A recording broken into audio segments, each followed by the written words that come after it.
Welcome to this third class of electricity and magnetism course. I am Dr. R.K. Mishra. So far we have discussed about Coulomb's law, electric force, nature of electric charge, electric field and Gauss law and its applications. Today we will discuss about conservative nature of electric field, electric potential energy, relation between field and potential, and of course, we will discuss some mathematical tools in vector algebra which are very important while dealing with problems in electrostatics. At basic level, I mean at 11th 12th level, you have already come across with the conservative forces like gravitational force, spring force. Why they are conservative forces? Because if you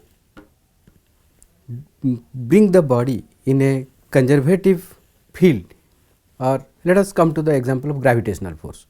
In gravitational field, if we take a body to a particular position, we have to do work on it against the gravitational force. Okay?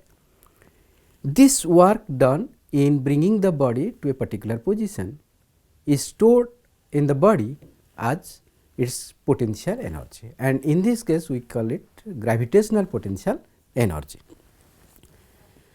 So, potential energy as a in general we say the energy possessed by a body by virtue of its position or configuration. So, if there is a spring and we want to stretch it to a particular position or compress it to a particular position, we have to work against the restoring force to bring into that configuration, and that work is stored as potential energy. And for example, in gravitational field, when I bring the body to a particular height, I have to do some work which is stored as potential energy in the body, and when I release it, gradually its potential energy decreases and its kinetic energy increases, and the sum total of kinetic energy and potential energy remains constant at every position of the path. This is what the nature of conservative force. The sum total of energy, I mean kinetic energy and potential energy, remains constant.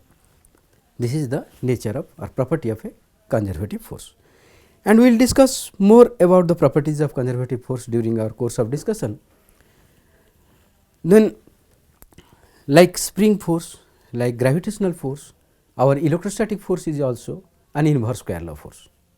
We have already discussed in Coulomb's law, and it is also a conservative force, where our total energy remains constant during the motion of a charged particle from one point to another, and we have to do work on a charge to bring it to a particular position in electric field, which is stored as potential electrostatic potential energy in the charge. And one more aspect of this conservative nature of force is the work done is independent of path.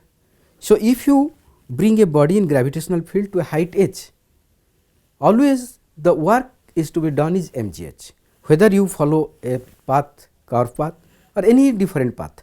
It only depends upon the difference of height from the initial point and the final point. It is independent of path followed. This is one of the aspect or nature of conservative force. So, we call the force conservative if the work done is independent of path. It only depends upon the initial point and final point. Okay. So, let us calculate what is the electrostatic potential energy of a charged particle in an electric field. So, let us take a very simple, let us consider a point charge capital Q located at point O, okay. And we place a test charge, let us put it rather at the origin of a coordinate system. This is the origin of the coordinate system O, and the charge q is located here, and let a point charge or a test charge rather, which is a small positive charge. I have already told in earlier classes, a test charge is a very small positive charge. Let us put it at some point at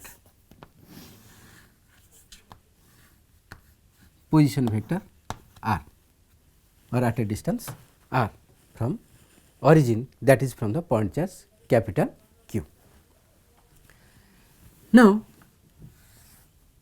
let us calculate what is the work done in bringing a test charge Q from point A to point B.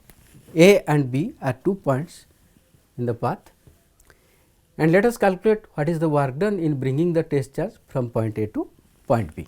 Okay. At this point, the electric field is a capital E. This is the electric field due to the source charge, point charge Q. As I have taken it as a positive charge, the field is directed away from the charge, and this distance is r. Okay. So, this test charge Q in electric field will experience a force F is equal to Q into E. We have already discussed about it, that force per unit positive charge is field and F is equal to Q E. Test charge Q in electric field E experiences a force F is equal to Q E.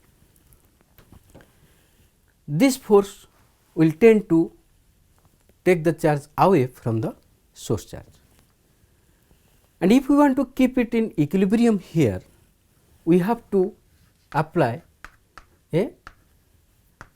an equal and opposite force minus Q E to this test charge to keep it in equilibrium at this point. Okay. Now, if we want to take the charge from point A to point B without any acceleration, that means through an infinitesimal steps, so that every time it is under equilibrium, then what would be the work done?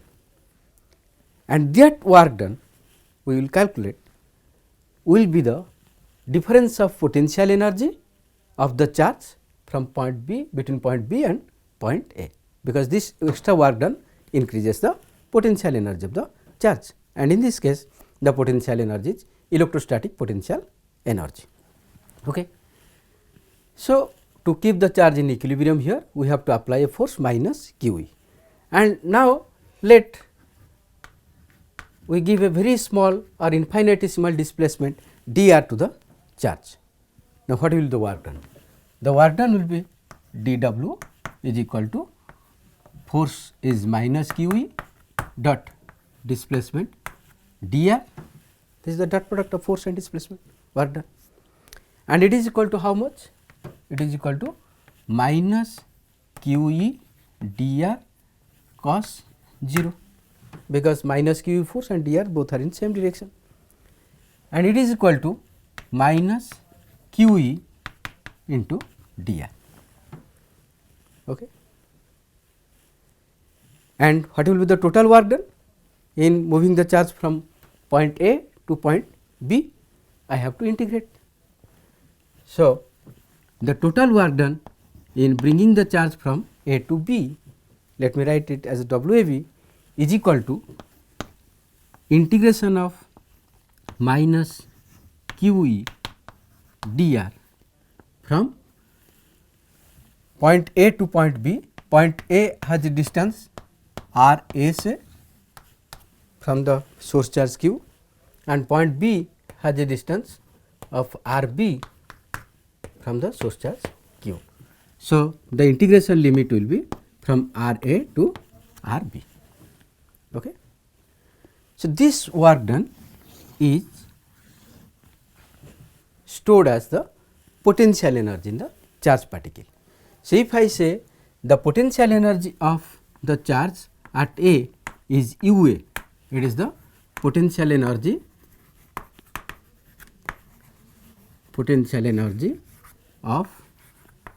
charge q, small q at A. U b is the potential energy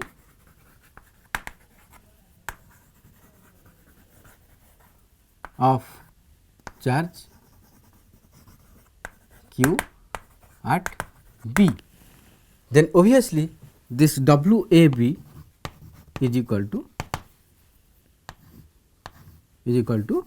U B minus U A, potential energy at B minus potential energy at A. So, U B minus U A is equal to minus integration of Q E dr from R A to R B. Okay. So, like other potential energies, this is also a potential energy possessed by the charge because of its position and configuration, but this time we have derived the difference in potential energy between 2 points. If we want to exactly say what is the potential energy at a particular point, then there should be a reference point where the total electrostatic potential is 0. Okay.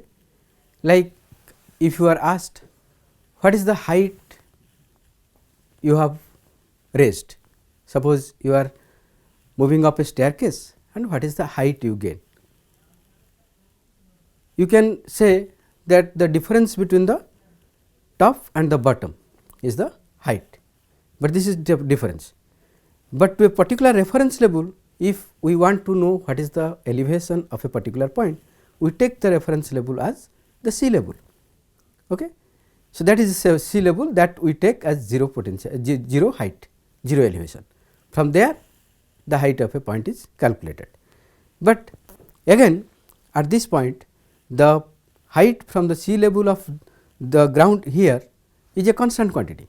So, when I calculate the difference of height, this constant quantity is eliminated. So, while calculating the difference of something, if there is a constant factor, that will be eliminated. Okay. So, it does not matter where is the reference point, but when we exactly define the potential energy at a particular point, we have to take a reference point where the potential energy this U A is 0. So, that the total work done will be U B, that is the potential energy at a particular point. For convenience, we take the reference point as at infinity. At infinity, we take the potential energy as 0 at r is equal to infinity. So,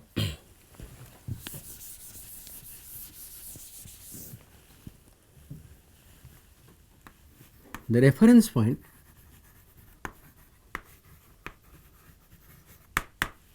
is taken at infinity, where the electric potential energy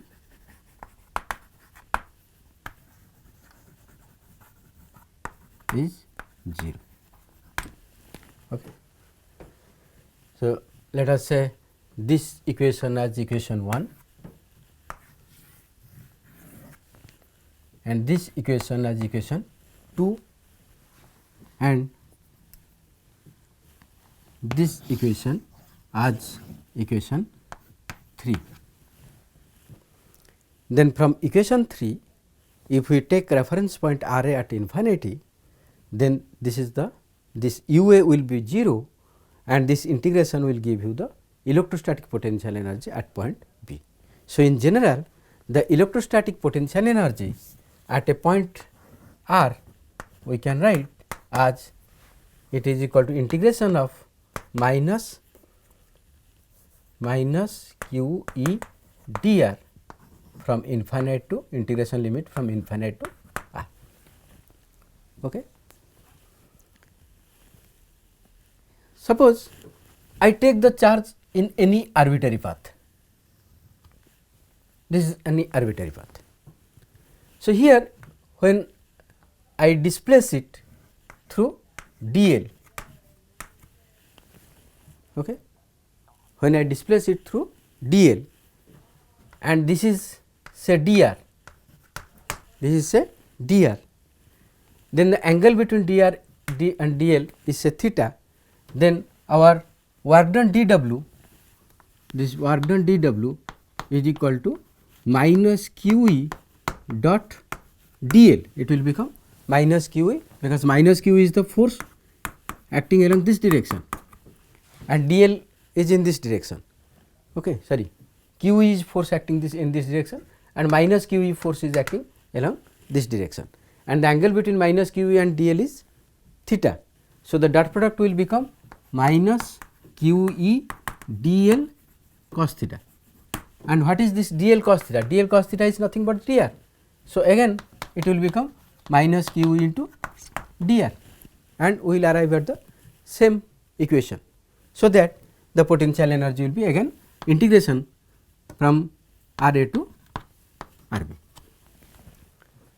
Therefore, this work done is independent of the path.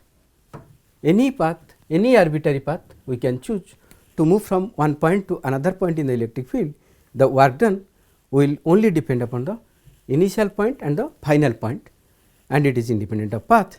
So, this electric field is a conservative field. Okay.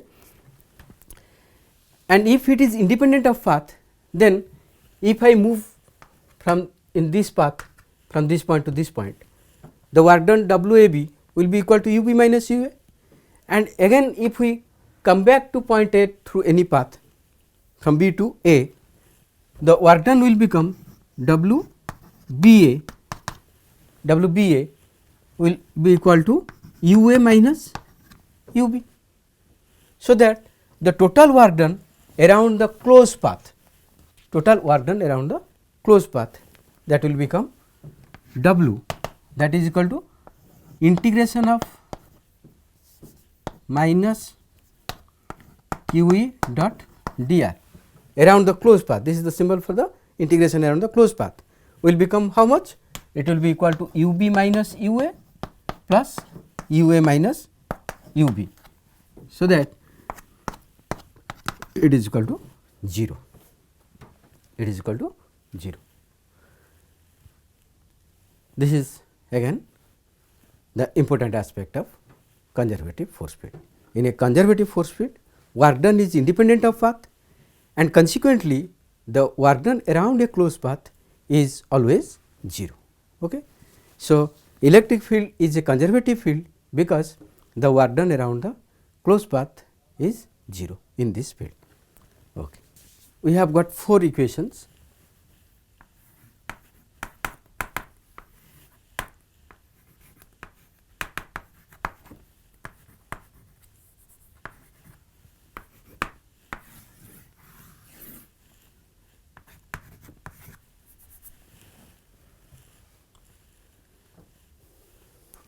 These all describe the work done and potential energy. This potential energy of a test charge q at a particular point defined by its position vector r is this much, and it is depending upon q. The potential difference of potential energy between 2 points of a charge q depends upon q, and it depends linearly. So, if we bring this q to this side, we will divide this test charge, then what we are left with, the equation or on the right side, it will become independent of charge. It will become only the function of the point, it will become a point function, it will be independent of the charge. Okay. And what we get when we divide this WAB by Q or UR by Q is will become the characteristics of electric field. It will no more depend upon the charge, it will be independent of the test charge. Okay. And that quantity we now introduce is called electric potential. Okay. So, if I divide WAB by the test charge Q, then this will become, I will introduce a quantity symbol V symbolized by V, and it will become Vb minus Va, and from equation 3 it becomes integration of minus E dr from R A to R B. Okay. Integration of minus E dr from R A to R B. This V is called electric potential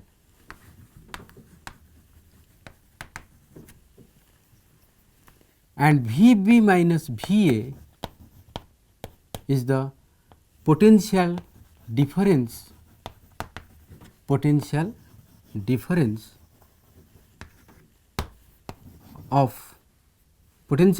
between 2 points, not of between 2 points, because it is independent of now charge. In the right side we do not find the test charge q. So, it is the potential difference between A and B. So, in this way from equation 4 we will get the potential at a point V of r is u of r by q, that is equal to integration from minus infinite to r E dr. Okay. So, this is the definition of electric potential at a point, and here as we have taken the reference point at infinity where electric potential is 0, here also we will take the reference point for potential at infinity where electric potential is 0. Okay.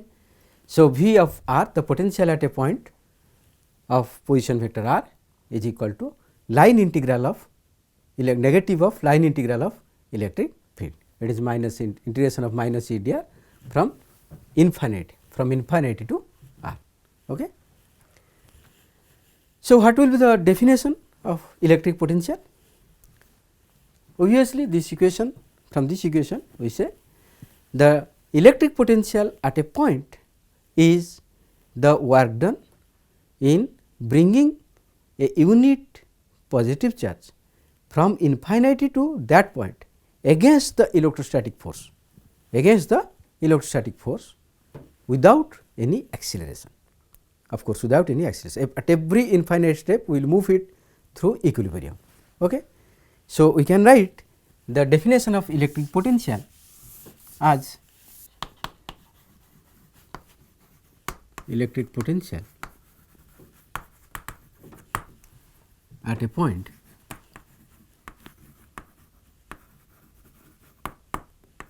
is defined as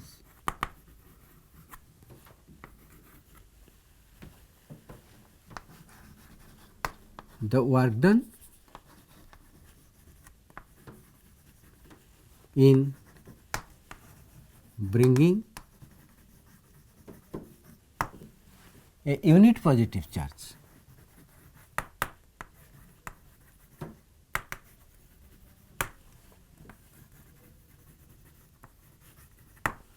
okay, bringing unit positive charge from infinity to that point against the electrostatic force,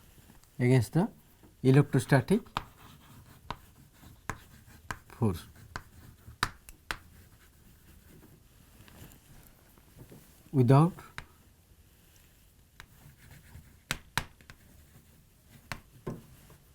any acceleration.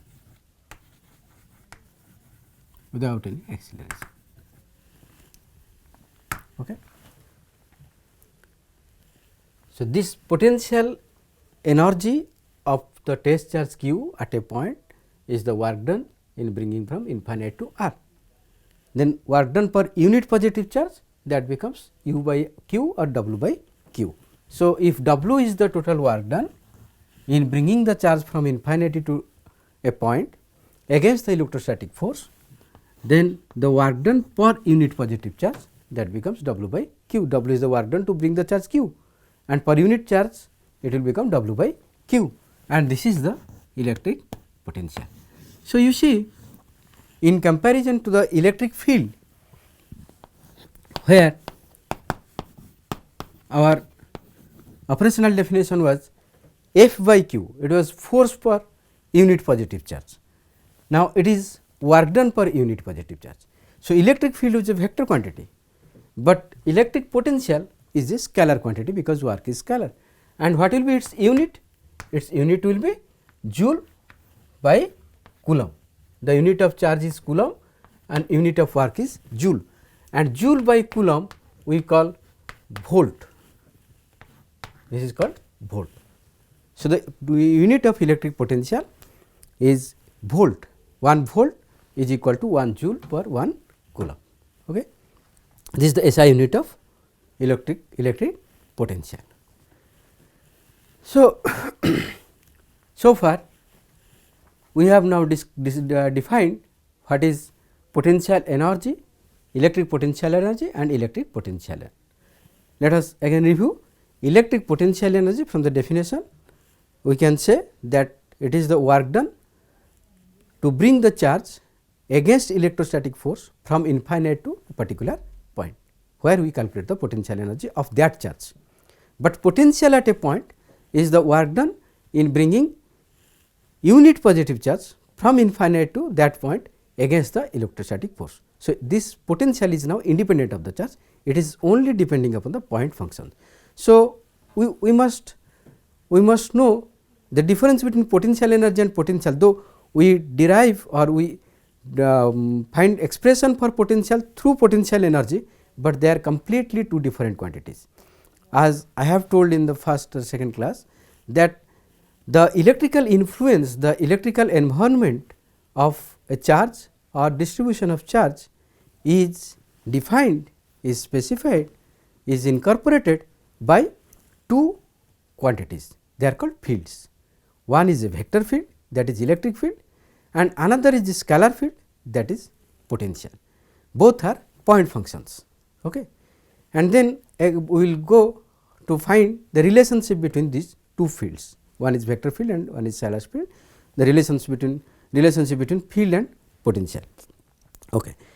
So, electric potential is a point function, and we can, as we map the surrounding of charge through field lines in case of electric field, here we can map the surrounding of a charge or a system of charges by equipotential surfaces, and we say the surface is an equipotential surface if every point on the surface has the same electric potential. Okay. And the entire region of field can be mapped by different equipotential surfaces. Okay. One more point here is regarding the sign of potential. Electric potential can be positive as well as negative. When it is positive, if the work done is positive, work done will be positive when we have to do, the external agent has to do work against the electrostatic force. This happens when the source charge is positive. Okay. When the source charge is positive, and you put a test charge at some distance from it, then it repels the test charge. So, the external agent has to do work against this electric repelling force to bring it from infinite to this point. So, this work is positive, and the potential in this case or potential energy both are positive. But if the source charge is negative, this force will attract the charge towards the charge. So, you have to do work on the charge in opposite direction to bring it to infinity, from this point to infinity, and if you release it from infinity, this electrostatic force will bring back the charge to this point. Okay. So, this work done is negative, the work done by the external agent is negative. So, this potential or potential energy in this situation is negative. So, if the source charge is positive, the electric potential and electric potential energy are positive, and if the source charge is negative, then electric potential energy and electric potential both are negative. Okay? Source charge positive, potential and potential charge are positive, source charge negative, potential and potential charge are negative. And as we have discussed about a superposition principle while calculating electric field due to distribution of charges. If there are many charges, many point charges, or there may be some continuous charge distribution over a volume or over a surface, over a line characterized by volume charge density, surface charge density, linear charge density respectively, we have to find the field due to individual charges, and then we take a vector sum in case of field. It is the superposition principle in electric field. Similarly, we can apply a superposition principle while calculating electric potential due to a number of charge or a different charge distribution. So, if there are different point charges, we will calculate the potential due to each charge, each point charge, then we will algebraically add all the potentials to get the total potential due to the total charge distribution. Okay. Here the advantage is it is a scalar quantity. So, simply we have to add algebraically, while calculating field we have to add them vectorically, which is more complicated. So, while calculating the potential due to distribution of charges, we simply take algebraic addition of potentials at the point due to each individual charge. Okay. So, say if this is the charge say q1, say capital Q1, this is another charge say capital Q2, this is another charge say capital Q3, and distance of a point from the charges are R1, R2 and R3, and the potential due to charge Q1 at this point is say V1, and due to charge Q2 say it is V2, and due to charge Q3 it is say V3, then the total potential at this point due to these three charges will become V1 plus V2 plus V3, that is equal to the potential at this point. This is the superposition principle. Now, let us derive an expression for potential at a point due to an isolated point charge. Again, this is a point charge Q, and this point charge, for convenience let us take it as a positive charge, and suppose A is a point, suppose O is a point where the test charge the source charge or point charge resides, and this is a point at a distance r where a test charge Q is placed, and because of this charge is experiencing a outward force, and because of this source charge the electric field here is acting away from the charge, and the test charge Q will experience a force QE outward direction, in outward direction. To keep the test charge in equilibrium here, we have to apply a minus QE force at this point, and if we want to make an infinitesimal displacement dr of this test charge Q, then we have to do the work dW, I mean the work done by the external agent will become minus QE dot dr. Okay. And to find the potential at this point, so at this r, we have to bring the charge from infinite to this point, and the total work done in bringing the charge from infinite to this point through these infinitesimal small steps without any acceleration will become the integration of dW, and that is integration of minus QE dot dr from infinity to r, and angle between here minus QE and the force minus QE and dr is minus QE and dr, both are in same direction, theta is 0. So, cos 0 is 1. So, it is equal to minus QE dr cos 0 integration from infinite to r, or W is equal to minus QE dr integration from infinite to r. But what is the electric field at this point? due to charge q. We have already calculated it from Coulomb's law that the magnitude of this field is 1 by 4 pi epsilon naught capital Q by r square. Okay. So, let us put this value of E in this equation, and we get W is equal to integration minus Q 1 by 4 pi epsilon naught capital Q by r square dr. Okay. And our purpose is to calculate the potential. So, potential at the point is this is the work done per unit positive charge. This is the work done on the charge q, test charge q.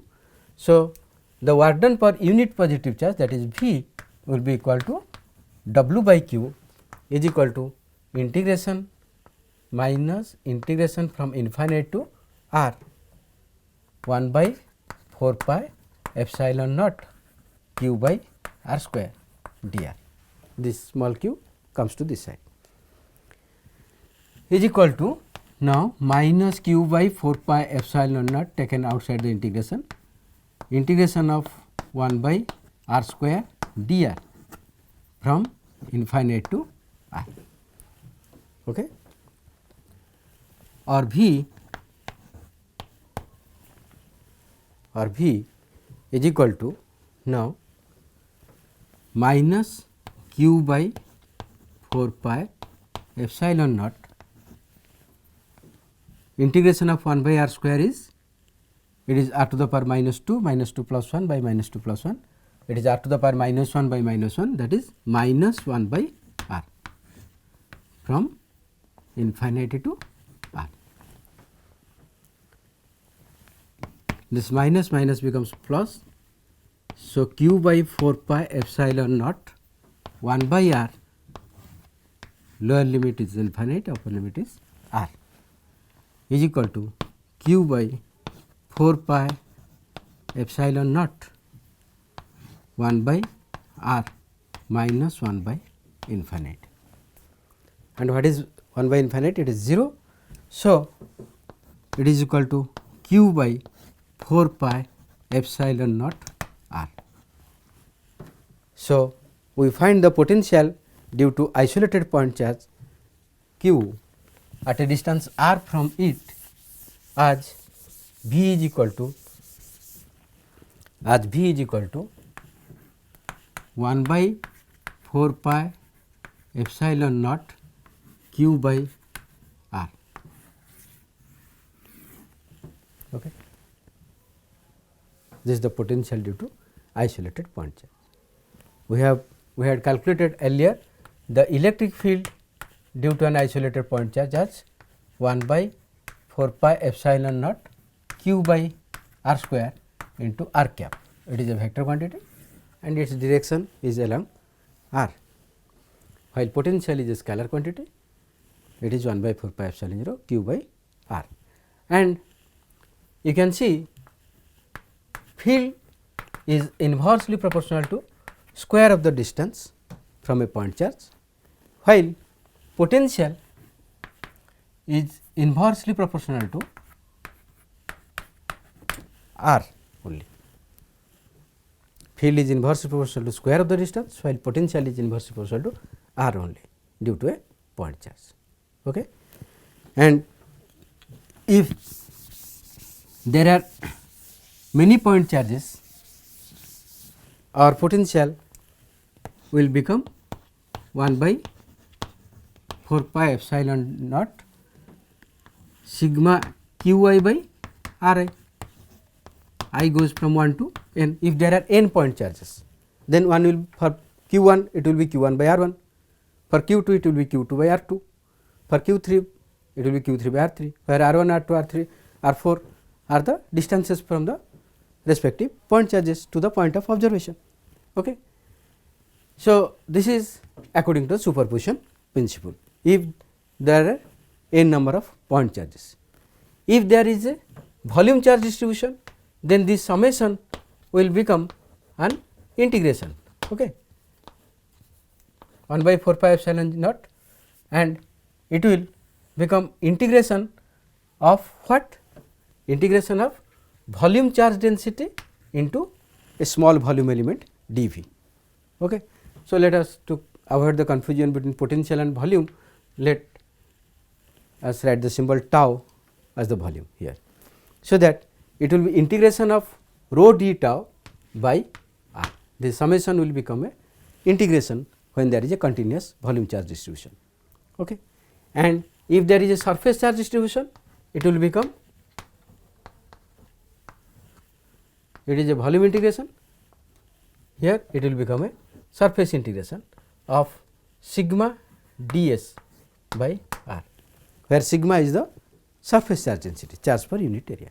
So, this is according to superposition principle, the potential due to any charge distribution that consists of point charges, volume charge distribution as well as surface charge distribution.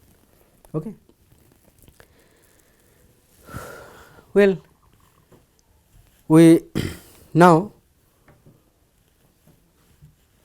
arrive at the expression for potential, and the form or its dependence upon the distance, it is inversely proportional to r in all the cases. Okay. Now, as I have told that the region in terms of this scalar field, that is potential, can be mapped by different equipotential surfaces. Okay. Now, what is equipotential surface? It is the surface and which the potential at every point is same. For example, if we take a point charge q as we have derived here, if we take a point charge q at a, if we take a sphere, a concentric sphere with its center at charge q,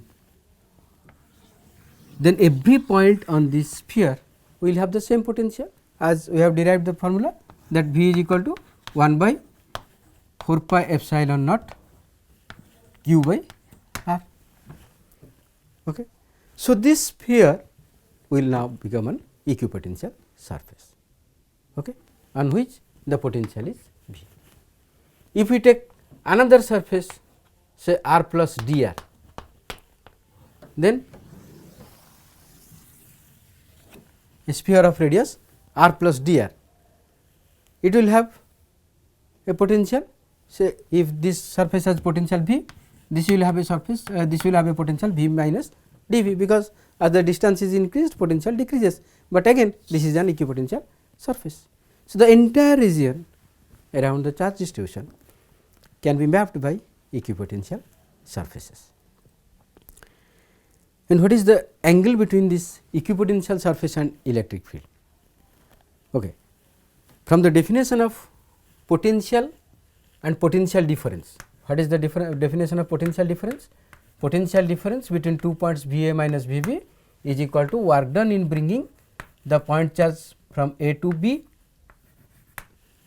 bringing unit positive charge from point A to B against the electrostatic force. Okay. If we move a charge on an equipotential surface, say from point A to point B, then what will be the work done? This work done will be V A minus V B. Since it is an equipotential surface, V A is equal to V B.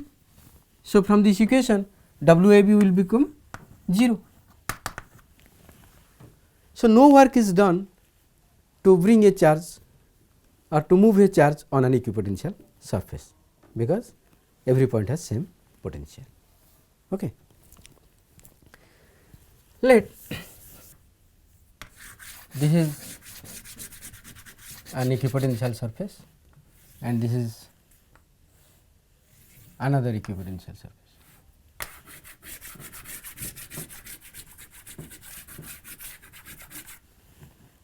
Okay. This has a potential, say V, this has a potential V minus dV. If we put a charge q here and say electric field is in this direction, I am not specifying right now what is the direction, let it be here in this direction. Then this charge q will experience a force q in this direction, in the direction of field, and if I displace the charge q on this equipotential surface through an infinitesimal displacement dr, then according to the definition the work done dw will become minus qe dot dr, okay, minus qe dot dr. And already we have discussed right now that no work is done to move a charge on an equipotential surface. So, this work done dw is equal to 0. Hence, minus qe dot dr is equal to 0, which implies minus qe dr cos theta is equal to 0. What is theta? Theta is the angle between the field and displacement, or the field and the equipotential surface. So, this implies as q, e, dr all are non-zero, cos theta is 0, cos theta is 0, this implies theta is equal to 90 degree. Okay. So, this theta is equal to 90 degree. So, this leads to a very important conclusion that angle between electric field and equipotential surface is always 90 degree. Okay. Often we call these equipotential surfaces as level surfaces. So, electric field is always normal to the level surfaces, it is always perpendicular to the field, is perpendicular to the level surfaces or equipotential surfaces. Okay. And if I move from this point to this point, say now my displacement dr is in this direction, okay, which is perpendicular to the level surface, then what is the rate of change of potential in this direction? It will be minus, I mean v minus dv minus v by dr, that is equal to minus dv by dr. Okay. This is the rate of change of potential, rate of change of electric potential. Okay. And what is the potential? The definition of change in potential is minus qe dot er. So, here from I mean this dw I can write it as dv. Okay. So, if I write it as dv, because this is the change in potential, then dv will become minus qe dr, okay, and minus dv by dr will give you, of course, this is not dv, let me make a correction, because this is the total work done, okay, to move the charge test charge q, but potential difference is the work done per unit charge. So, from this equation I can write dv is equal to dw by q is equal to minus qe dot dr, okay. And if this e and dr are in the same direction, then e dot dr will become e dr cos 0, that is 1. So, sorry, this dv is equal to dw by q.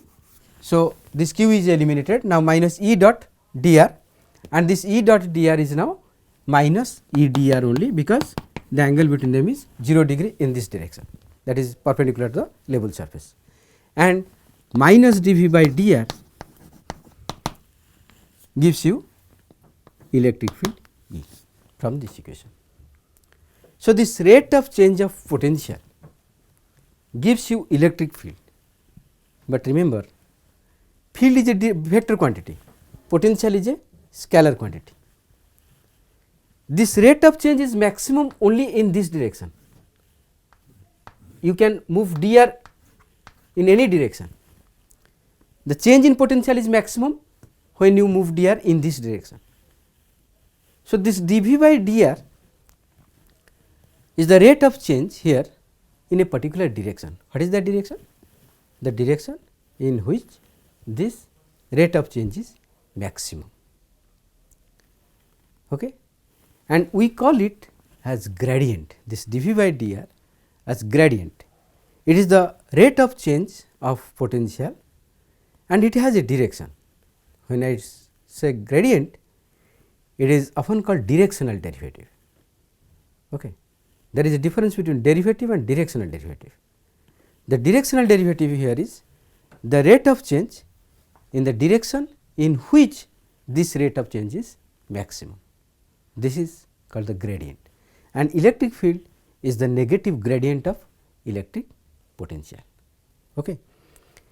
And we will now go more into this gradient. This is a tool in vector algebra, mathematical tool, which is very useful and often used in physics, and we will discuss some more about this vector algebra here. Okay. So, we will now explain in detail what do we mean by gradient. Already I have given a definition. It is the rate of change of a scalar quantity with respect to distance, and it has a direction. The direction is that in which this rate of change is maximum. For example, you are at the foot of a hill and you want to climb the hill. You can move in different directions, and as you move in different directions on the hill, what you gain is height. So, now height gain is a function of the distance you move. What is the rate of change of height or rate of gain of height with respect to distance? That is now the gradient of height. And what will be its direction? The direction in the steepest path, where you gain the maximum height while moving a small distance, and that is the direction of the gradient. So, this is the meaning of physical meaning of gradient. Okay. Now, as electric field and electric potential, we have already discussed that these are all point functions. These are field, these are point functions. Their values are varying, may be varying from point to point, and they are functions of coordinates. So, V is a function of r, r is the position vector, and in Cartesian coordinate system our position vector r, suppose this is a point, this is point O, so I mean origin of the coordinate system, and this is a point P having coordinates, Cartesian coordinates x, y and z, and this is the position vector r of point P from the origin, and we write r as I cap x plus j cap y plus k cap z, the position vector. So, r is a function of x, y, z. So, v is a function of r. So, v is a function of these Cartesian coordinates x, y, z. Okay. Let us come to the derivative, the basic rules of derivative. If f is a function of y and we plot a graph between x and f, suppose any kind of function between f and x, and if I move dx, there is a change of the value in the function value df, and I say df by dx is the rate of change of f with respect to x, and if I move a distance dx, what is the total change in f? That is df is equal to df by dx into dx, rate of change of f into the distance dx. This is the change of f per unit distance, and total change, that is into dx. This is df. This is simple principle of calculus derivative. Here f is a function of single variable x, but when we deal with function of several variables like v, which is a function of x, y and z. Here if we want to find the total change in v, we will take the help of partial derivative, right, and we will say thus dV is equal to, now the partial derivative of V with respect to x into dx plus partial derivative of V with respect to y into dy plus partial derivative of z with V with respect to z into dz. This is the total change in V, when V is a function of x, y and z, function of several variables. Now, this I can write as I cap del V by del x plus j cap del V by del y plus k cap del V by del z. I cap, j cap, k cap are the unit vectors along x, y and z axis. Okay. This is x axis, this is y axis, this is z axis. I cap, j cap, k cap. This dot I cap dx plus j cap dy plus k cap dz. Okay. You see, I have taken the dot product of the two terms. I cap dot I cap is 1 del V by del x into dx. I get the first term. I cap dot j cap 0, I cap dot k cap 0. Then j cap dot I cap 0, but j cap dot j cap is 1. So, del V by del y into dy, the second term.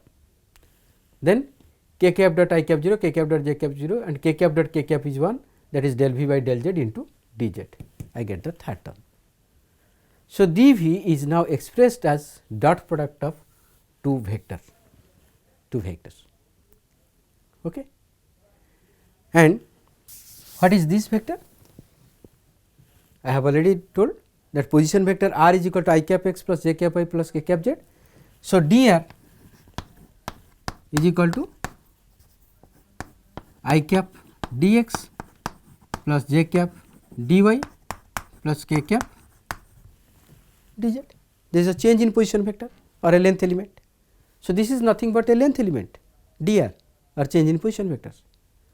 So, I can write dV is equal to I cap del V by del x plus j cap del V by del y plus k cap del V by del z. This dot dr. Okay. This is equal to I cap del by del x plus j cap del by del y plus k cap del by del z. This is a derivative operating on V dot dr. This is a vector differential operator. This term in the parenthesis, in the bracket, is a differential operator and a vector operator. It operates over a scalar quantity V, so that the total becomes a vector quantity. And this operator we write it as a symbol as del. This we read it as del operator. So, and we say it is del V dot dr, and this del is the gradient operator. Okay. So, dV is equal to grad V dot dr. Okay. So, now we have got the complete expression for the gradient, which is written by the symbol delta, and this gradient is I cap del by del x plus j cap del by del y plus k cap del by del z.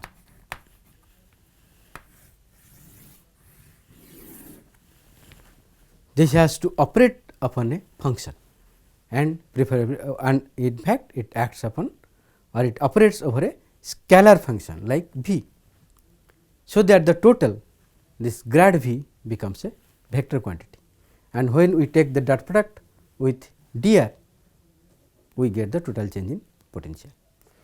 So, let we have derived that dV is equal to grad V dot dr. Already we have found out the potential difference while moving at distance dr as dV is equal to minus E dot dr, that is dW by Q is equal to minus E dot dr. If we compare these two equations, this is equation 1 and this is equation 2, then from equation 1 and equation 2 we get E is equal to minus grad V. This is the mathematical relation between field and potential. Okay. So, we can write electric field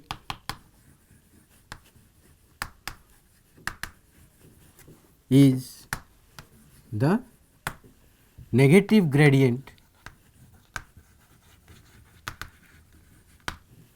of electric potential. Okay.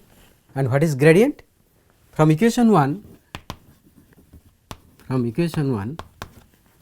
we can write dV is equal to magnitude of grad V into magnitude of dr into cos theta. So, this dV will be maximum when dV will be maximum, dV is maximum when cos theta is equal to 1 or theta is equal to 0 degree. So, you can see that grad V is equal to dV by dr, in which direction? In the direction of maximum rate of change, because this cos theta becomes 1 when this cos theta, the maximum value of cos theta is 1. So, this dV by dr is in the direction of maximum rate of change. So, the physical meaning of gradient is gradient of a scalar quantity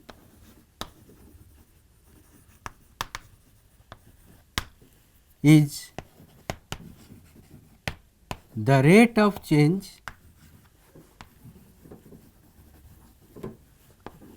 of the quantity in the direction